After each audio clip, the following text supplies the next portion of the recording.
Beneath Miami's glittering skyline and sun-soaked beaches lies a story untold, a story of strength, struggle, and triumph. From the hands that built the city to the voices that fought for justice, Black Miami has shaped history in ways the world is only beginning to understand. This is not just history, this is a legacy of resilience and power. Stay with me as we uncover the untold story of Miami's black pioneers, fighters, and visionaries. You won't want to miss this. Miami, Florida, a city famous for its glittering beaches, neon nightlife, and diverse cultures. But hidden beneath the glitz and glamour is a powerful, often overlooked story, the Black history of Miami. It's a story of resilience, culture, and unyielding strength that has shaped the city into what it is today. Miami's foundation was laid by hands that history often forgets. In the late 1800s, Bahamian immigrants were among the first settlers to arrive in South Florida. Drawn by opportunities in agriculture and construction, these hard-working pioneers braved the swamps, mosquitoes, and unforgiving heat to clear land and build the foundations of the city.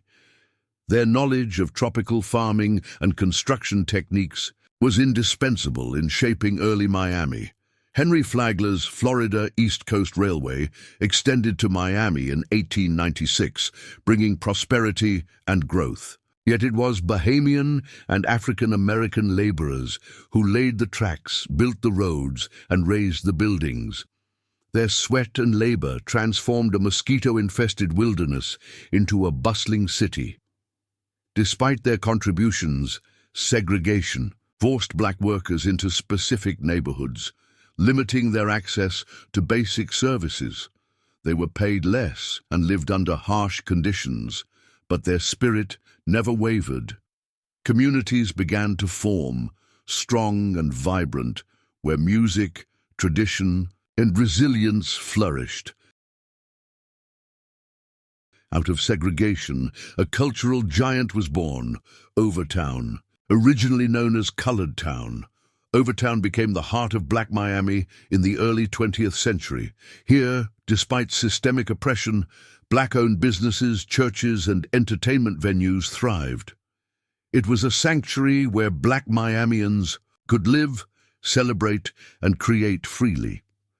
By night, Overtown came alive.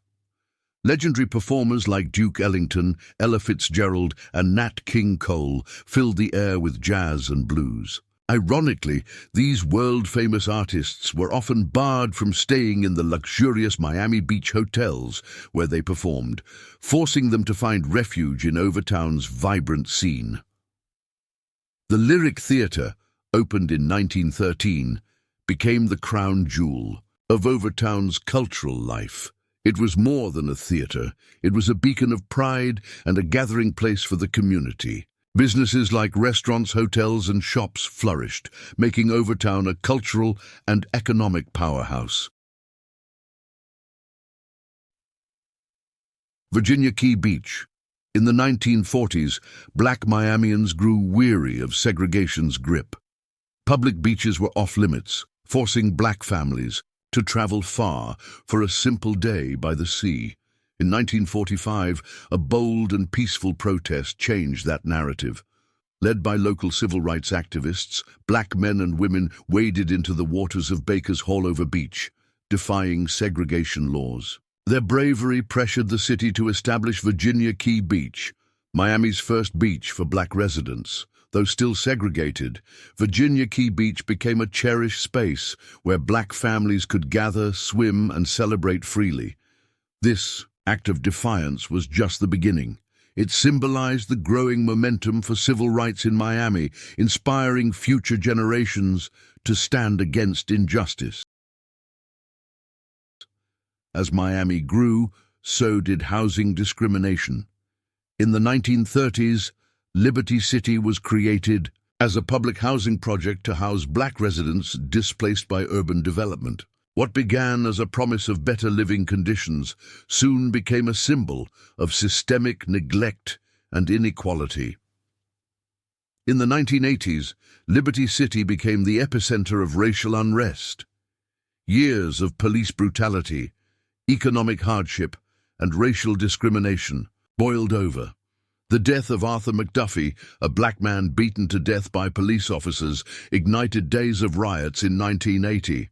Liberty City burned, but it also demanded that Miami and the world pay attention. Yet even in struggle, Liberty City produced leaders, artists, and athletes who rose to prominence. It became a hub for cultural expression, particularly in music and sports. The spirit of resilience remained unbroken. In the latter half of the 20th century, political turmoil in Haiti forced thousands to flee.